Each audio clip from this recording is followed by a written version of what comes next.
Salam dostlar, kanalıma hoş geldiniz.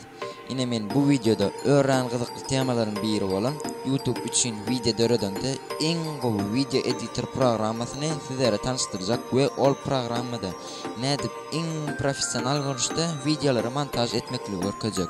Ondan ama tayin olsanız videomuza başlayalım. Mening size video montaj etip görkezek programmamyň ady Movavi Video Editor programmasydyr. Bu programmanyň iň minus tarapy ol hem onuň tölegli programmalygyndadyr. Dostlar, programma tölegli diýemde siz aladagaly oturmaň, men ilk bilen bu programmany nädip hiççilik töleg ulanman aktivasiýa etmekle görkezek. Programmany tölegsiz aktivasiýa etmek üçin hökmany suratda videonyň aşağındaky linkden peýdalanmaly. Ýagny şol linkiň içine açyp programmany ýükläp alyň. Ana şol programmanyň şol versiýasy hiççilik aktivasiýa soramaýar we siz programmany hiççilik töleg geçirmeden pro versiýasynda ulanyp bilersiňiz. Programmany skaşat edeňizden soňra onu öz kompýuteriňizde ustanowka edin. Ustanowka edilişini men görkezip durjak gal, ýagny wagt çekmek islämok.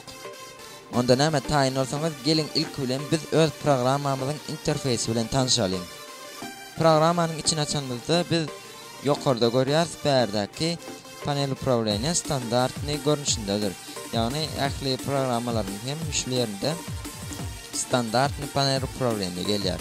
Bize gyzyklandyrýan ýeri ýöne bu panel upravlenia däldir. Bize esasy gyzyklandyrýan ýer ine şu ýerdäki bölümler. Biz bu bölümleriň içinden video montaj etmek üçin esasy gerekliliklere saýlap alyp bilersiz.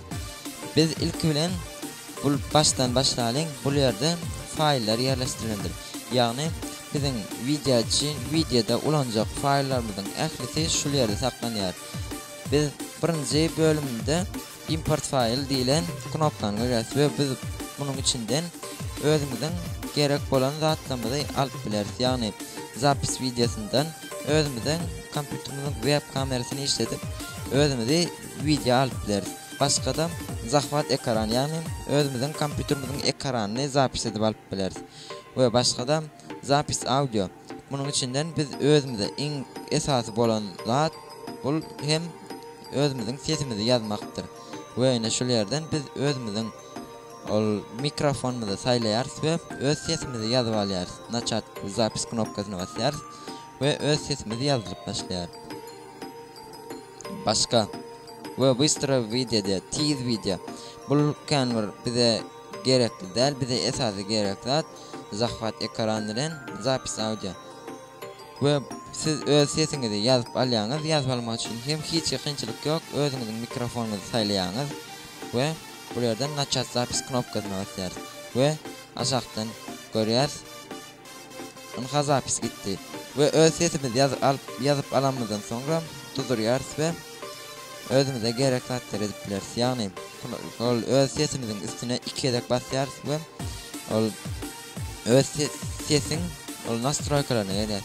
Ýagny bu ýerden sesimizi gataldyp bilersiz ýa-da bolmasa tizligini artdyryp bilersiz. Öz sesimiziň tizligi bize esasy gerekli. Biraz sesimiziň gatylygy we biziň sesimiziň effekti, ýagny equalizeri, ýagny özüňiziň mikrofonuňyz gowy bolmasa, kaçty pes bolsa, biz şu programmanyň bilen öz sesimizi her hile edip bilersiz. Onun için sesin üstüne basýarys we bärden aşağı bölüme barýarys. Bu ýerden instrumentler, gurallar bar. Bu ýerden izmenýän audio barýarys. Soňra equalizeri. Şu ýerden özümiň ulanýan equalizerim bu rock ol biziň özümiň sesimi, nisk ses, özümiň sesine bas seslerini berýär we soňra ýokary bu sok sesler näme etýär? Ol hem öz sesimizi iller üçin açyk görkezýär. Gowy eşitdiler ýaly bu sok sesler hökman gerekdir. We özüňiziň isleňize bagly bu ýerden her hilek equalizer saýlap alyp bilersiňiz. Men rock saýlaýan. We başga-da indi biz öz sesimizi mysal üçin biziň ýazjak sesimiz şu bolsa, biz bu sesimiziň arkasyna fon hem gerek. Ýagny videoda şu ýerdäki videoda görünjek fon hilek fon bolup biler. Onuň üçin biz bu programmanyň öz fonlaryny hem ulanyp biler. Ýagny bärde her hilek professional görnüşdäki fonlar ýerleşdirilen.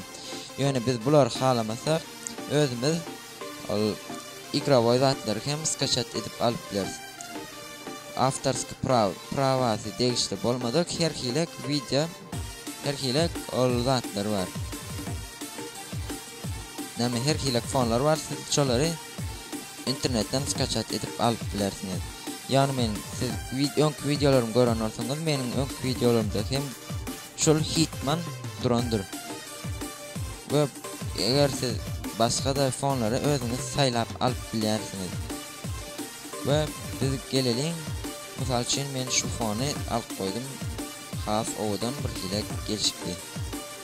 Ýani agasyna fon goýdum. We fon goýanmyzda biz ilk bilen özümiziň kanalymyza at goýjak bolup görelim. Onuň üçin biz 4-nji kategoriýa barýar, 4-nji bölüme barýar. We bulardan her hilek owadan ýazylýy tekstler vardır. Berde bolsa şu tekstlerin bölümleri bar. Berden biz populärniň içinden saýlasak, hasym gowy säbäbi şu populärniň içinde iň owadanlary bar. Beýleki prostiýa diýelet ýa olar kan keleňi dagyrtman populärniň içinden owadanlary kendir. Ýani nägis gelin biz şunu saýlap alalyň. Şunu saýlap almak üçin hem görkäs giňişden görkedeň haýsyny aljak bolsaňyz üstüne bir gedek basýaňyz we çekip şol ýeri haýsylygy da goýjak bolsaňyz şol ýerge gitmeli. Ak goýaňyzdan soňra biz şol hatlary ütgetmeli. Ýani bu ýerde özümiziň istegimize görä, mysal üçin öz kanalymyzyň adyny, mysal üçin Türkmen Soft diýip ýazar we özümize gerek şrifti saýlap alyp bileris. Ýani şrifti halamasaňyz ütgetip alyp bilersiňiz. Misal üçin men şunu goýdum. Hasym täzeçi. We berde biz renkini saýlap alyp bileris özümize istegimize görä. Şu renk owadan boldy. We şriftin razmeri. Hatmydan ululugy, kiçiligi özümize görä saýlap alyp biler. We berde özümiziň hatmydan durjak ýeri gapdallakan, gap ol çepden sağa we ortadan diňçe şonuň ýaly ýa garalamak, gaýtaklamak, aşançylmak ýaly her hilek nastroykalar ulanıp bilersiňiz. We ine şonuň ýaly siz öz hatlaňyzy videonyň arkasyna ýazyp bilersiňiz. We görelim bizim videomuz nähilek çykdy döredi. Häzir özüň owadan animasiýalar bilen hatlar bizim öňümizde gelýär. We şonuň ýaly videolary montaj edip bolýar. Bize yeni yetmeýän zatlar bar. Diňe hat bilen bizim zatymyz, bizim videomuz jemlenenok we bärik videomuz gyzyklyja bolar ýaly ol stikerler goýmaly. Ol ýagny ol özüňize bagly goýasyňyz ýa-da goýup bilersiňiz, goýmasaňyz goýmanam bilersiňiz. Ýöne men öňkü videolarymy gören bolsaňyz hem stiker hökman badyr säbäbi stiker bir adamyň goýuny açyjy zat. Şonuň üçin özümize gerek zady. Misal üçin bankda goýýas ýankyýalak çekip alýar we istendik saýlap istan ýerimizde saýlap goýýar. Soňra ýene görýäs. Ýöne bu bir hilek içilek animasiýa görkezmän bizim stikerimiz çykdy. Animasiýa goýmak üçin men animasiýany hem görkedeýin. Şol stikerimiň üstüne basýarys we ýanky baran iň soňky kategoriýamda barýar. Bu ýerden izmenit video diýen bölümniň içine atýar. Bu ýerden bolsa özümize gerek animasiýaly ýerini saýlaýar. Ýani animasiýa diýen. Animasiýanyň içine girýär. Bu ýerden özümiziň halanyňy saýlap alýar. Misal üçin häzir men saýlaýyn. Çekip alýar. We goýýar. Ine häzir başlasak. Ine agardan bizim stikerimiz uçup geldi. Ýöne ne görşüňiz ýaly gideninde hem gönnen ýapyldy. Şonu animasiýa etmek üçin ýerine de goýmaly. Ýerine goýmak üçin ýene onuň ýerine dakysyny saýlaýan. Şoň ýerine dakysyny meň geçiren saýlaýar we terslekken koyas. Ana görüşüňiz ýaly biziň stikerlerimiz hem professional görünüşde animasiýa döretildi. Ve bize intek yetmeyen zat köp, onun için hazır onu hem görkedeyin. Bir de başka da saz yetenok. Saz koymak için yankı en baştaki bölme var yer. Bu yerden zuki. Yani siz bu yerde saz elde sesler, herkilek sesler tapıp versiniz. Mesela için Happy Birthday yönü bu sesleri ulanmak için hükmani surattan internetten ilk bilen şu seslerin haysını ulanacak olsanız şunu skaşat edip almalı. Ve özümüzün kompüterimizdeki sesleri ulanmak için import file yerine varıyar ve bu yerden byte file. Sonra özümüzün videomuzı, sesimizi tapıp alyar. Hazırma taplayın. Ayısta olsa bir saati.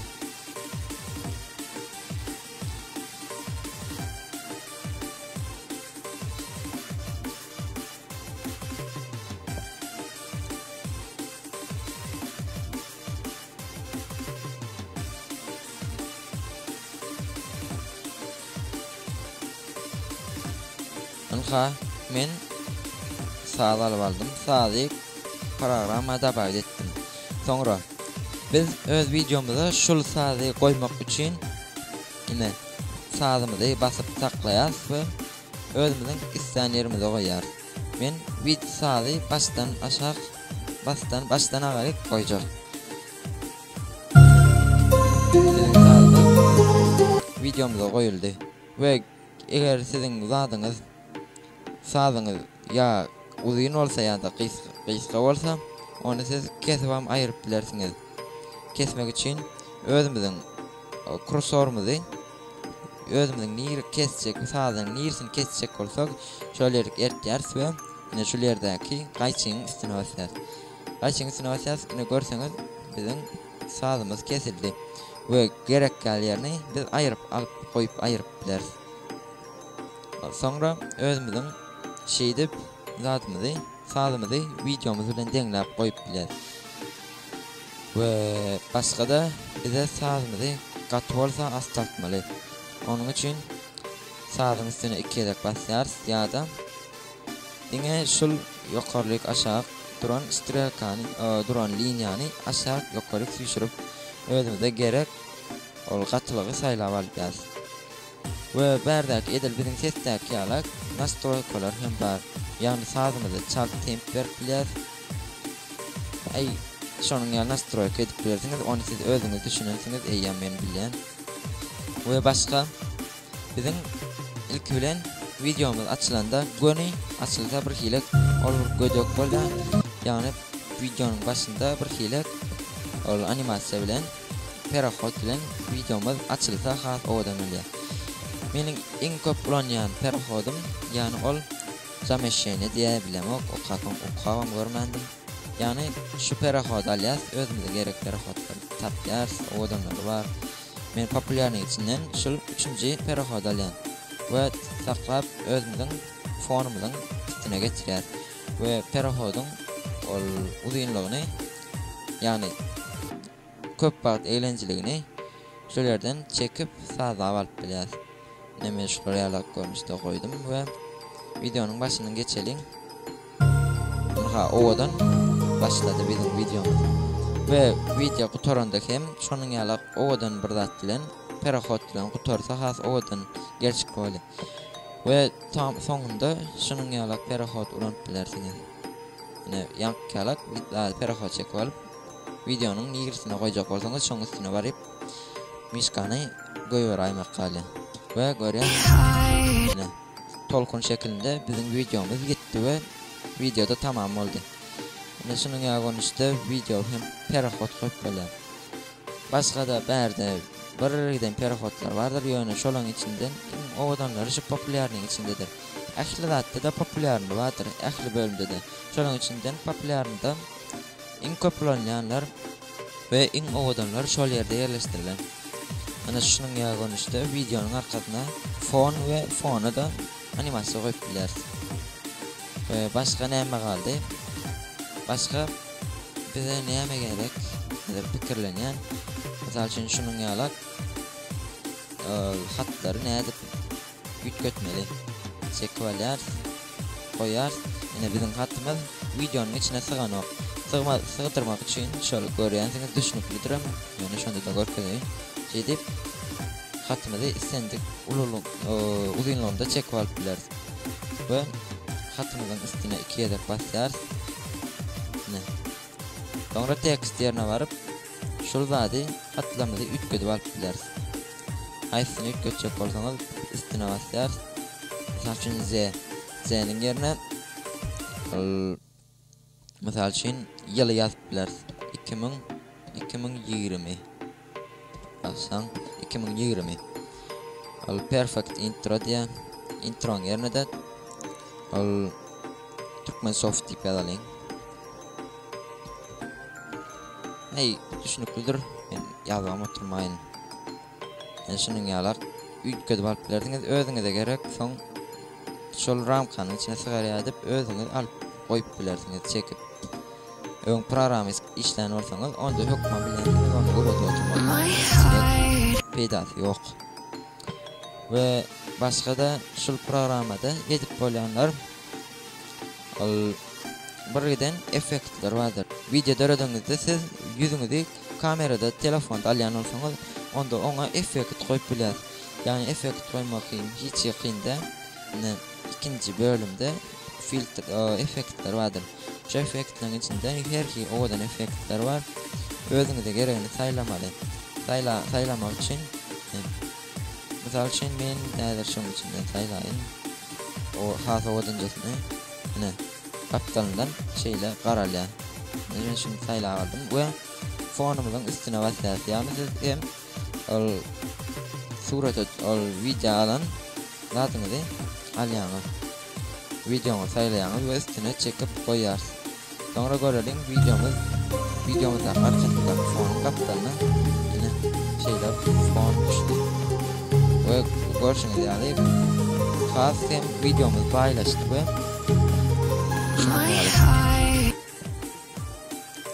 ine şunun görnüşde videonu montaj edip alyp bolýar.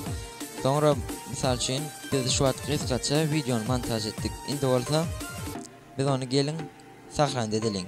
Saxland etmek için Ctrl S knopkasyny basmaly. Ctrl S bolmasa mişkan üstüne etjek bolsaňyz faýla barýas we saxlanit nowy projekt.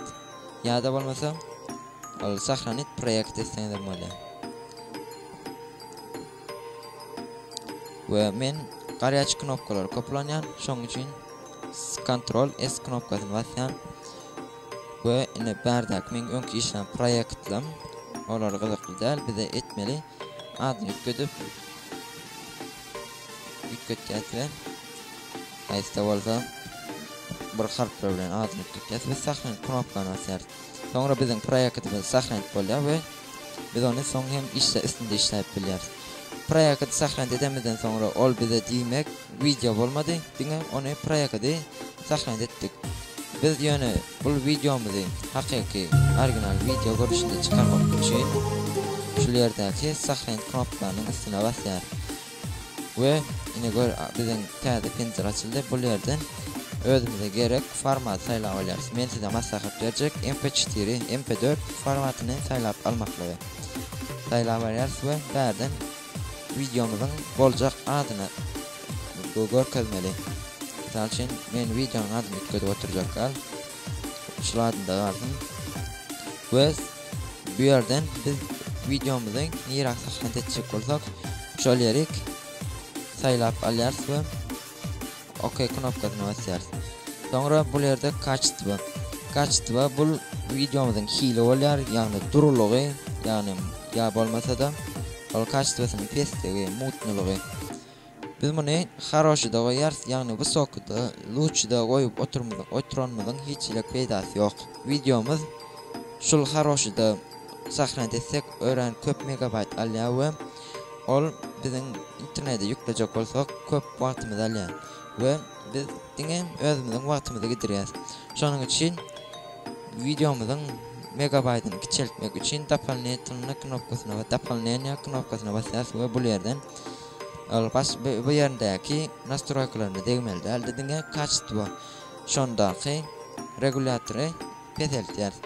Şunun yalak görünüşte koysan ol ovalar kan mutnamoranok kan duramaranok megabayt dinge megabayt kiçelýär.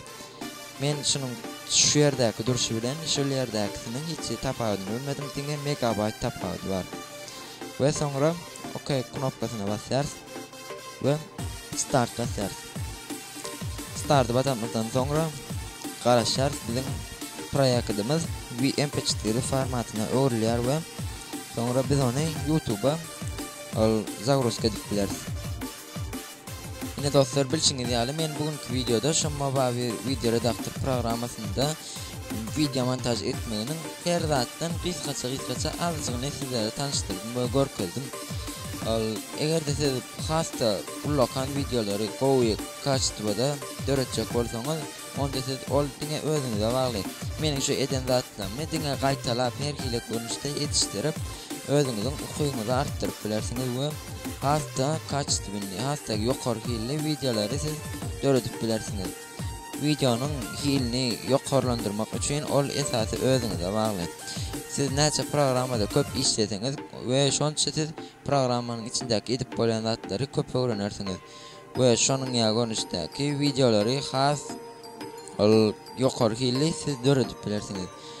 Egerde videony döretmeklikde ýa-da programmany skaşat etmeklikde kynçylyk çeken bolsaňyz kommentarda ýazyp bilersiňiz. Men size hökmen jogap ýazarym. Onda näme videom peýdaly bolansa like basyň. Kanalymyza abone bolmadyk bolsaňyz hem kanalymyza abone bolun. Täze videolar sypdyrmagy üçin jaňjyryş knopkasyny basmagy unutmaň. Onda näme täze videolarda sizler bilen görüşýänçek häzirlikçe sag bolun.